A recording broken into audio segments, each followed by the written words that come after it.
Hey everyone, this is going to be a double purpose video. I've got a package just arrived today, so I need to do an on-camera unbubbling, but principally I wanted to do a video response to the Schmoes. If you're not familiar with them, they're a couple guys who review movies and other stuff on a channel called Schmoes Know.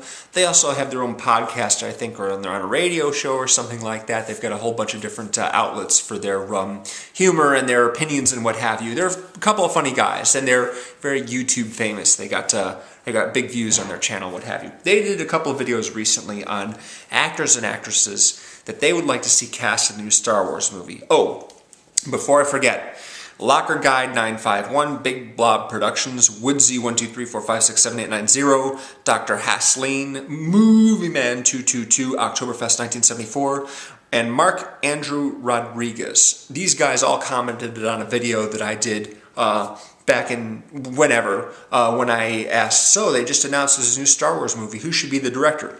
Well, they all suggested J.J. Abrams. Congratulations, your wishes have all been granted, because J.J. Abrams is, of course, the director of Episode 7.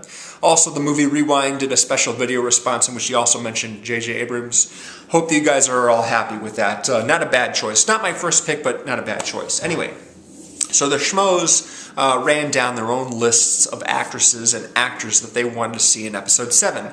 And this strikes me as a kind of ridiculous task, seeing as how we don't know what the story is, we don't know who the characters are. But presumably, these being Star Wars movie, you'll have evil characters like Sith, for example, and then you'll have good characters like Jedi who then have to fight them.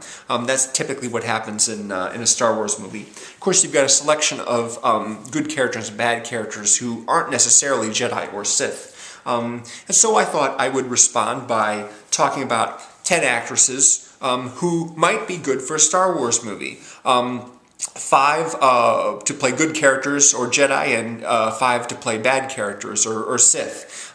Typically, the Sith and the Empire don't employ a lot of women, but hey, you know, it's a new age. You know, it's post-Jedi. Anything could happen.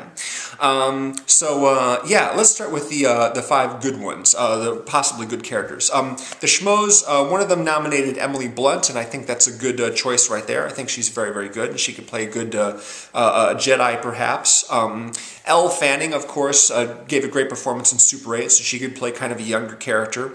Kristanna Loken, of course, played the evil Terminator in Terminator 3, and she's also been on a bunch of other stuff. She's a very tall, statuesque, beautiful lady. She could play a revered Jedi Master, I think. She would be very good at that. Ming-Na is an actress who's appeared in a bunch of stuff. She did the lead vocal part in a Final Fantasy film, and she was on a Stargate series. She's done a lot of stuff, and I think that she'd be good for a character with some authority.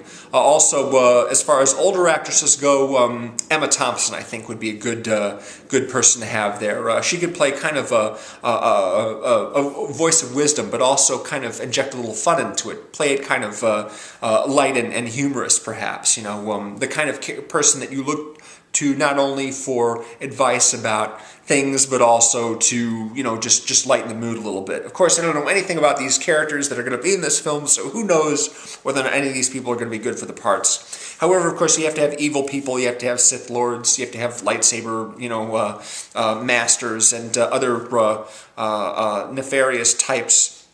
And as far as older actresses go, I'd love to see Vanessa Redgrave play one of those. She could play a Sith master or something like that, a Sith lord, or at least someone who's just like very intimidating. I'm thinking back to her role in the first Mission Impossible. She wasn't exactly evil in that movie, but she certainly wasn't a law-abiding citizen.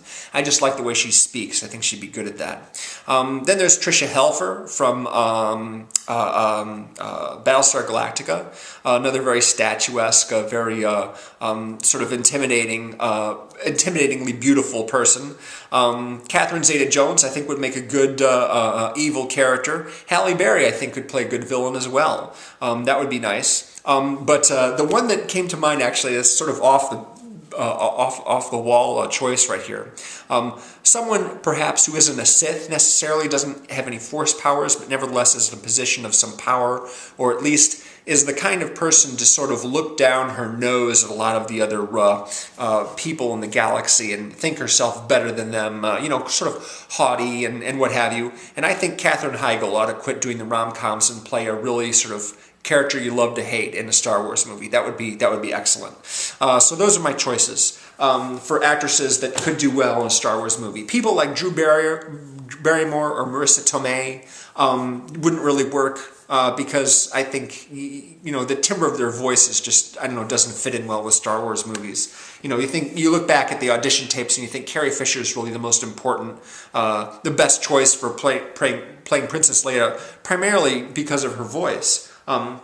Also, I wouldn't pick Ryan Gosling to pick any of the man roles, or Jennifer Lawrence. Some of these people, like Bradley Cooper, they're just too contemporary in the way that they speak, you know, in the way they behave. Not to say they would do badly if they were cast, but yeah, they wouldn't be my first choices. Okay, so that's my response to the Schmoes. Of course, I'm sure a lot of you guys have ideas for that as well, regardless of what the characters are. And that's all we have to go by, is the fact that there are going to be good guys and bad guys. But now it's time for me to open this package, which just arrived today from Kayla. Kayla did a video in which she reenacted a scene. She sat upon a horse, and she had half her face painted blue, and she said something like, "They may take our land, but they will never take our freedom." And she says, "Guess what movie I'm reenacting?"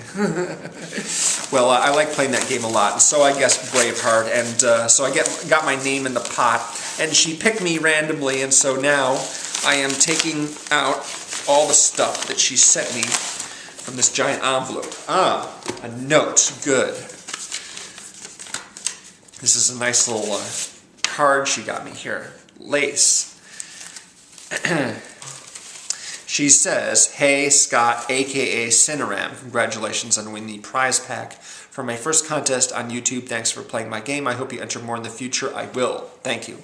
I had to send it in 2 parcels. Haha. Couldn't find a box that was the right size, so hopefully both came at the same time. Just got the one so far, but I expect the other one very soon. Congrats again and take care. See you again on the tube. Kayla."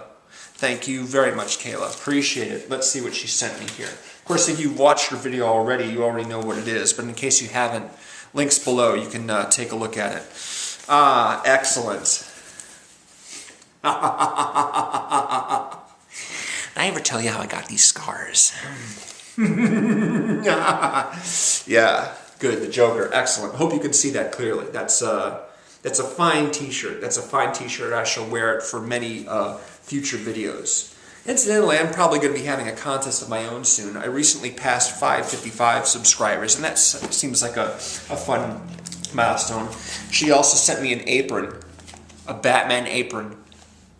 I don't know why anyone would want a Batman apron for any reason whatsoever, but damn, that's kind of fun. That's kind of fun right there. Oh, here's a look at the abs. There's the Batman abs right there, and the old-fashioned, old-school Batman logo.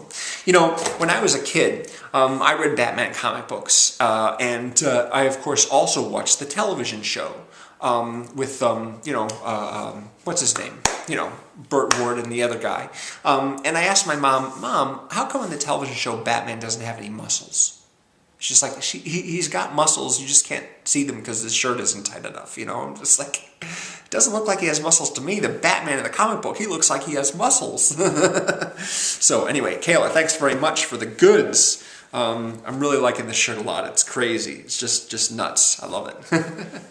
So thanks very much. And check out Kayla, of course, if you haven't already. And thank you for watching my stuff as well. Appreciate it. See you again soon. Bye.